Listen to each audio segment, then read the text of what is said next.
Estamos de volta com o seu estilo de vida. Obrigado pela sua audiência e a sua companhia na manhã desta segunda-feira. Começando a semana aí com o pé direito, eu espero. Energias positivas para que você possa realizar seus objetivos nessa semana, que aí está finalizando aí quase o mês de julho. Agora é hora de entrevista. Nós vamos falar sobre os casos de malária, que tiveram uma redução significativa nesse primeiro semestre de 2013.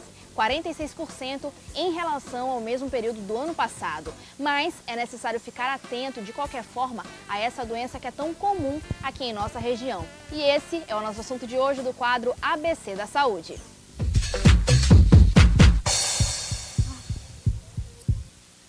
Para falar sobre esse assunto, nós convidamos a gerente de Vigilância Ambiental da Censa, já está aqui ao meu lado, é a Márcia Larissa Menezes. Márcia, muito bom dia, seja bem-vinda.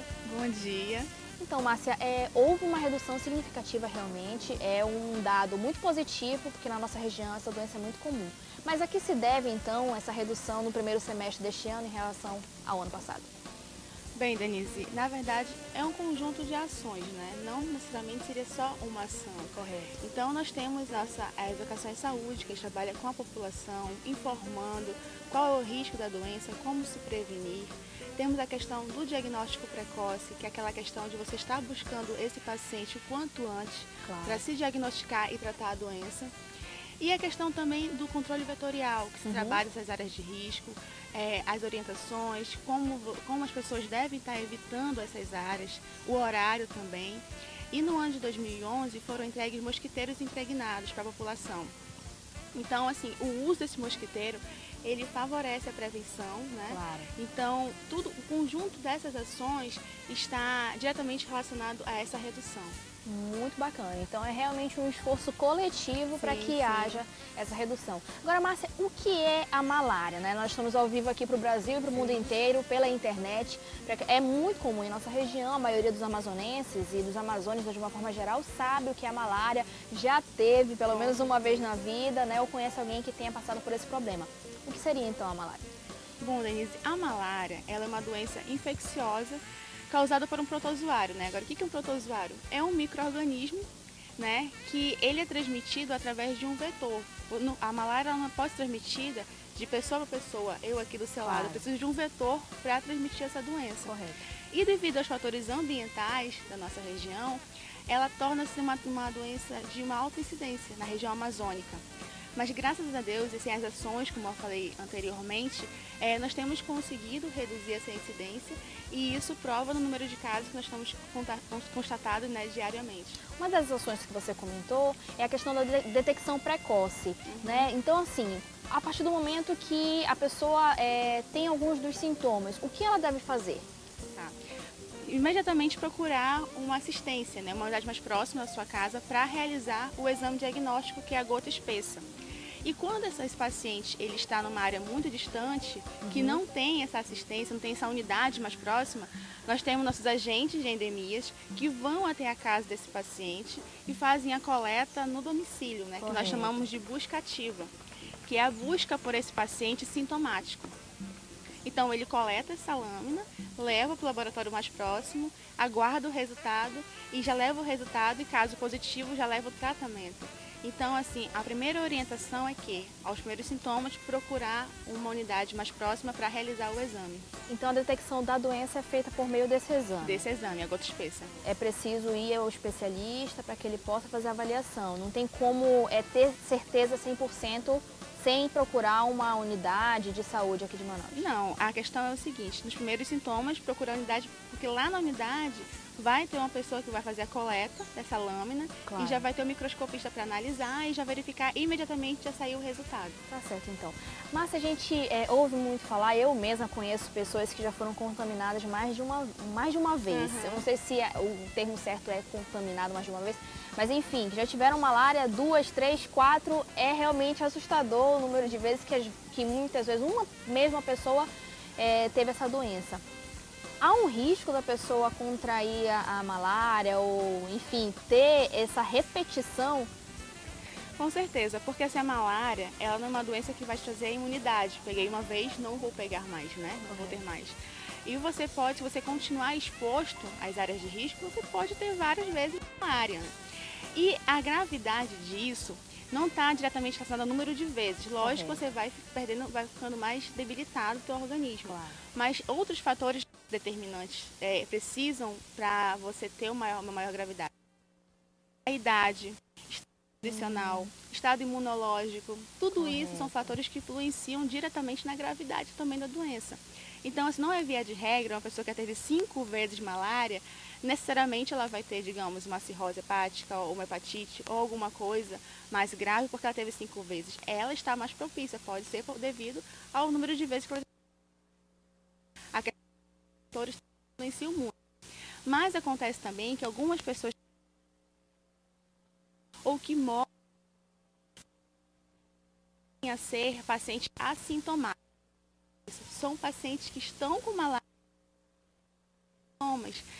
com isso, um diagnóstico tardio. Entendeu? Então, assim, com essa pessoa já pode manifestar outros sintomas, porque está demorando a detectar a doença, está demorando a tratar, justamente porque ela demorou a ser diagnosticada. Correto. E para esse tipo de casos, nós temos que é o inquérito hemoscópico, né? O que é isso? Você vai em busca desses pacientes, faz um inquérito naquela área de risco para diagnosticar então justamente assintomáticos. Você fazer o exame dele mesmo que ele não tenha sintoma algum. Tá certo, então. E aí, como a gente sabe que na área da saúde uma das palavras principais é a prevenção, na malária não poderia ser diferente, o que o cidadão, né, que está assistindo agora o Estilo de Vida, tem que ficar atento no seu dia a dia para evitar a contaminação pela malária? Basicamente, está evitando as áreas de risco, né? Os horários de pico da malária, que geralmente é o amanhecer, é o entardecer. Correto. Se você for para uma área que represente algum risco, está tomando cuidado de estar usando mosquiteiro, usando repelente. E essas medidas, elas nos favorecem bastante, né? Então, a prevenção é a melhor forma de não se contrair a malária. Para esse segundo semestre, as ações da Secretaria, né, da Prefeitura Municipal devem continuar? Sim, com certeza. Até porque esse período que nós estamos, apesar de estarmos com uma redução considerável da malária, é justamente o período sazonal, o período crítico da malária. Correto. Então, as ações, elas tendem a ser intensificadas.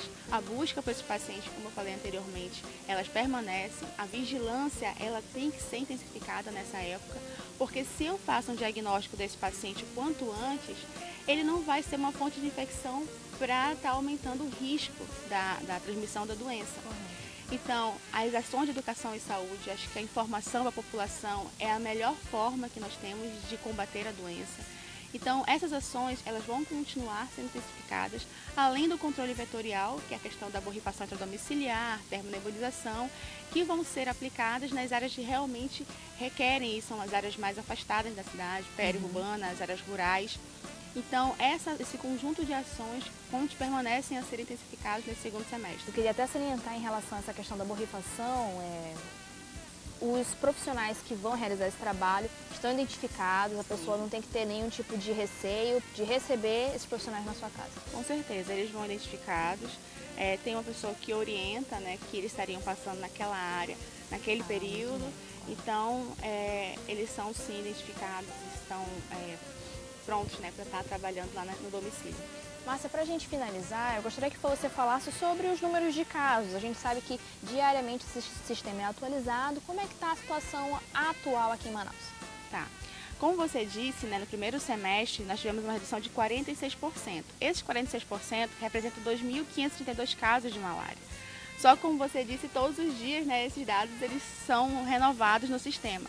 E ontem eu fiz uma busca, né, até o dia 21 de julho, quantos casos nós já tínhamos. E nós já tínhamos 2.639 casos. Então, assim, para o período não é tão alto. Se nós verificarmos o período, mês de julho, nos anos anteriores, 2009, 2010, só nos primeiros dias de julho nós teríamos mais de 1.000 casos. E que não é a nossa realidade hoje. Hoje, nos primeiros 20 dias de julho, nós temos 169 casos. Então, assim, nós podemos ver uma redução de 75%, né, comparado aos outros anos. Então, isso é um fato assim, histórico. Se a gente fosse pensar isso em 2007, quando a malária estava com 40 mil casos, isso era um sonho. Então, assim, esse conjunto de ação que foi realizado ao longo desses anos tem influenciado consideravelmente e nossa busca é reduzir cada vez mais esse número de casos. Nesse período que está reduzindo a malária, é o período que se trabalha mais ainda, porque uma coisa é você reduzir, a outra coisa é você sustentar esses casos, né? Não deixar que isso volte ao que era. Isso volte, porque a gente não pode esquecer que reduziu, mas nós continuamos sendo uma região endêmica para a doença. Então, as ações devem permanecer, as orientações, a população de forma alguma pode achar que tem que baixar a guarda, pode relaxar em relação à malária. Então, é todo o tempo estar com orientações, vai para uma área distante, vai para balneários, né? Vamos buscar voltar mais cedo, não ficar até mais tarde, se aquele local representa uma área de risco. Então, trabalhar a prevenção é sempre a melhor forma. Márcia, alguns dos nossos telespectadores ligaram pra gente e estão com algumas dúvidas, como por exemplo a Rosa Silva, aquela lá do Coroado 2. Ela quer saber qual a diferença entre febre e malária. A febre é um dos sintomas da malária? Com certeza. A febre é um dos sintomas característicos da malária e principalmente a questão quando no final da tarde dá aquela febre, uns calafrios. Então, esse é um dos sintomas muito característicos também. Porque assim, a questão de febre, toda doença infecciosa geralmente dá febre, né? E no caso da malária, uma das coisas seria o calafrio também, que se sente no entardecer, no finalzinho da tarde, se sente aquele calafrio. Tipo dessa doença. A questão do suor. Então, isso é uma coisa típica da doença, então, característica. É um sinal de alerta, mas não é decisivo, claro, isso. Né? Existem tipos de malária? O Fabrício Gomes, lá da Cidade Nova 2, quer saber. Sim, sim.